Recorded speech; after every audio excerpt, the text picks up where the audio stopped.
Hi, Joe McCusker at the Weymouth Club today for a better version of you. We're going to go inside and do some working out. Come on. You coming?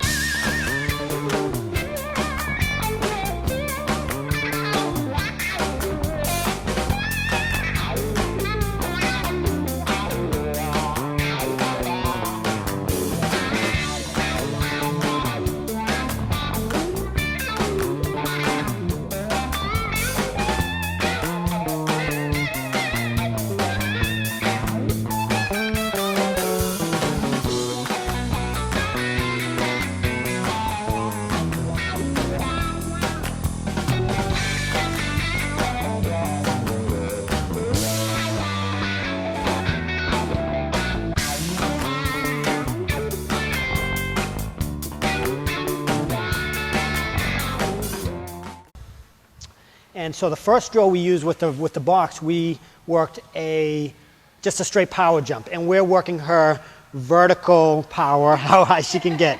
Now we're going to work her lateral power. And what I'm going to do is I'm just putting two hurdles side by side, and depending on how much we want to work her, what level she's at, we can make the hurdles further or closer apart. Now, the reason why I use a little bit of a higher hurdle is because not only do I want her to get distance laterally, but I also want an element of height as well. So she's going to come up and over those hurdles, landing on one foot for balance, and then she's going to jump back over on the other side. So go ahead and yeah, you want me to demonstrate real quick? Yep, you're going to start on your left foot, jump over, land, yep. Now I want her to pause. Every time she lands, she's going to pause for a second.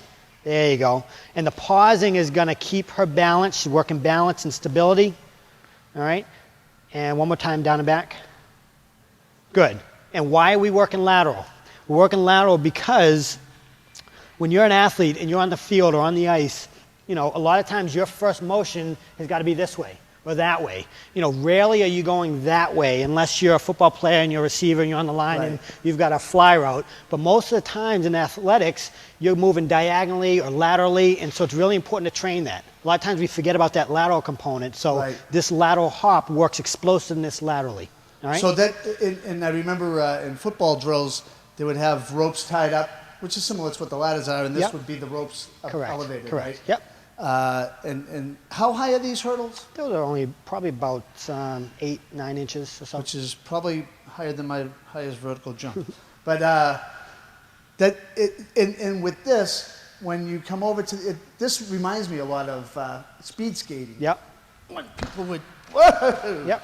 Yeah. And So that shows you how easy that is, or maybe it just shows you how how just well-trained I am and diversified as an athlete. But this was definitely something when I first started doing this, my thought process was when I was working with hockey athletes. Yeah. And that skating component where they're always going laterally to skate, you know, my thought on it was really to improve their lateral explosiveness. So they'd jump over, have them pause, come up and over and pause. And that was what when I first kind of started doing this. But the reality is you don't have to be a hockey player to work laterally. Everybody's got to be explosive laterally. Well, and the pause seems to build more strength and stability, because it's easier to stability and balance. Exactly. And I don't really have to have balance. Right. And having balance is very important too, right? 100%. Yes. All right. Okay. And the last component to this power segment would be another box jump, but now we're going to do the consecutive jumps. All right. And I'm going to have Allie use the first 3 boxes. And what she's doing is, we're now going to incorporate what's called plyometrics. And I know that's a term probably everybody has heard. Some people probably don't know what it is. But it's really a way to generate more power by utilizing a quick stretch of the muscle. And what I mean by that is when I'm having her jump up on the box and she jumps down on the ground, she's almost bouncing off the ground. What the muscle will do is when you hit the ground, it actually goes through a quick stretching component, which allows a stronger contraction, which should spring her up into the air even higher. Okay, and that's the whole concept behind plyometrics, and that's another way to really generate more power. So when you're training power, it's good to work plyometrics.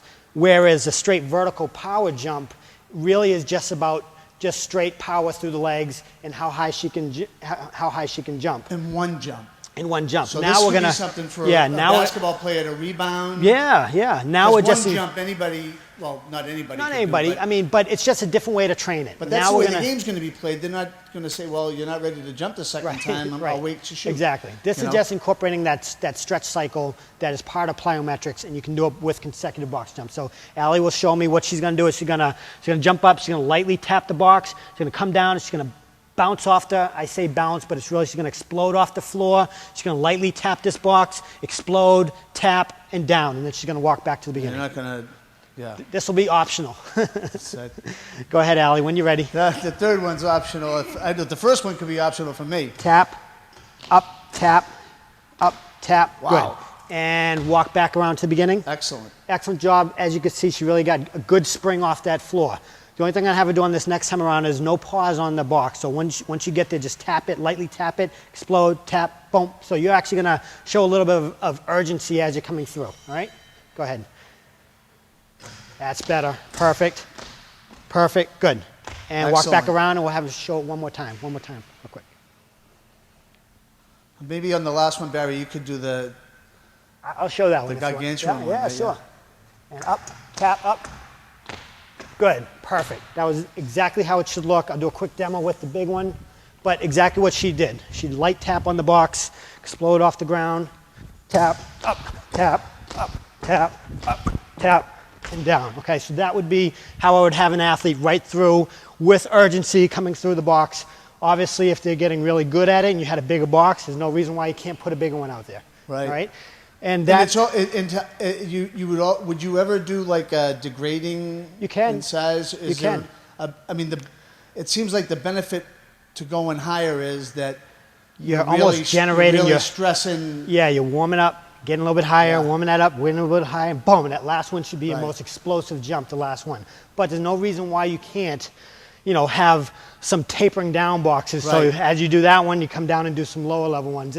It's really, it's not rocket science. There's no one way you have to do it. You just have to understand why you're doing it and how to make them do it safely and effectively. So we don't have any kind of mad scientist in the middle of Austria that's figured the algorithm out. My point is, there's not one way to train. Every trainer will have, you can talk to 10 different trainers and they all have their own style and their own theories, Right. not necessarily theories, but their own way of doing things. Right. And they'll all work as long as they're done and they're keeping the basic principles of training, those sound principles. As long as they're incorporating those principles in, Right. it doesn't matter how they're doing it. It could be different than the other trainer, but you'll still be getting results as long as you keep the fundamental principles together. That's an excellent point. We were talking at the break, and I was joking around with Barry about having alphabet soup after his name, but he's got many certifications, and it's very important that you're getting this kind of advice from someone who is certified as a fitness trainer.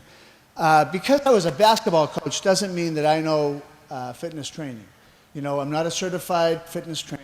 I know how to use the equipment at the gym because I've been at a gym. I've been shown how to do it. But it doesn't mean that I should be given advice on how people should work out. And it's really appropriate to come to a professional like Barry or Allie and get that kind of advice and not just, my buddy said that I should do this. Right. That's how people get hurt. Yeah. And you see it all the time. Or they start doing things that aren't helpful to them, too. You see it all the time. You see they'll watch somebody doing a lift in the weight room and they don't really understand like an Olympic lift. Right. And they see a guy doing a snatch and landing and so they go over there and they try and they hurt themselves. And one thing is they don't know how to do it. Another thing is they don't really understand why the person is doing it. They're out there doing something that probably isn't appropriate for them to do.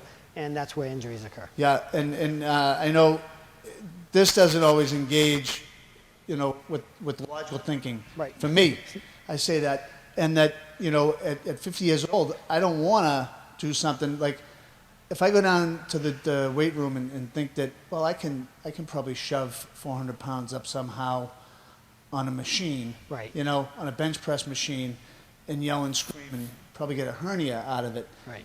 It's not going to bring me anywhere. Right. Those days are gone, and even then, just being able to shove a certain amount of weight is a certain thing. But I think more that there's a lot of things involved that I've seen. Technique is very important, balance, and those kind. Not like just brute strength. Right.